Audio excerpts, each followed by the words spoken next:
Elle aperçut notre photo, ou pour ainsi dire nos portraits, sur la table de nuit. En face de moi, elle s'était calmée et recommença à sangloter. Elle avait bien compris que je ne l'avais pas oubliée et que je lui accordais une grande importance. Son innocence reprit surface. Elle se dirigea lentement vers moi, s'assit sans faire de bruit et chantonna un air qui nous était familier. Son sourire regagna peu à peu ses lèvres et ses yeux pétillaient à nouveau, comme dans le temps, à la bonne époque. Le temps où elle m'avait charmé par la couleur de ses pupilles, par son sourire rayonnant plus que le soleil et réchauffant les cœurs aux alentours. Ses cheveux aussi regagnaient leur couleur éclatante. Elle posa sa main sur la mienne, sa douce main qui était comparable à la légèreté d'un nuage blanc, et se lança dans un discours. Ses mots effleuraient ma peau, sa voix me rassurait. Elle parlait sincèrement, vidant son sac.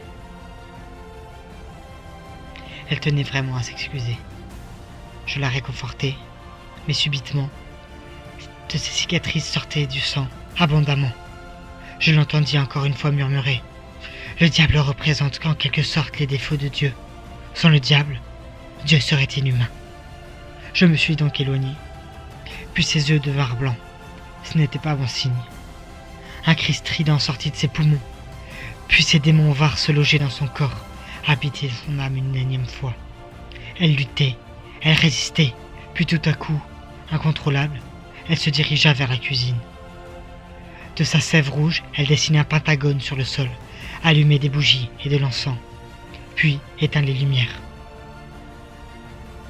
Le couteau sur la table, elle s'en rapprochait, en saccageant tout ce qu'elle pouvait. Moi qui avais déjà entendu parler de ce type de rituel, j'avais vite compris. Elle comptait se donner en offrande à Satan. Elle espérait se réincarner auprès du diable. Elle voulait se sacrifier, comme il se doit. Je devais réagir, donc pris de panique, je lui sautai dessus pour l'écarter de cet endroit maudit. Je la descendis à la cave, loin de tout, puis l'entourai de cordes. Elle était attachée, pour éviter le pire. À nouveau, elle était en plein pétage de plomb. Retenue par le lien que j'avais confectionné, elle reprit son souffle, avant de tout envoyer valser. Elle causait autant de dégâts qu'un tremblement de terre, magnitude 9, mêlé à un orage, foudroyant la moindre parcelle de terre. Elle remonta dans la cuisine, puis, de son corps sortait la rage. Comme un volcan sous pression explosant en pleine nuit, elle avait su détruire la sérénité de cette soirée. Occasionnant plus de ravages qu'une bombe, elle rédigeait en miettes tout ce qu'il me restait.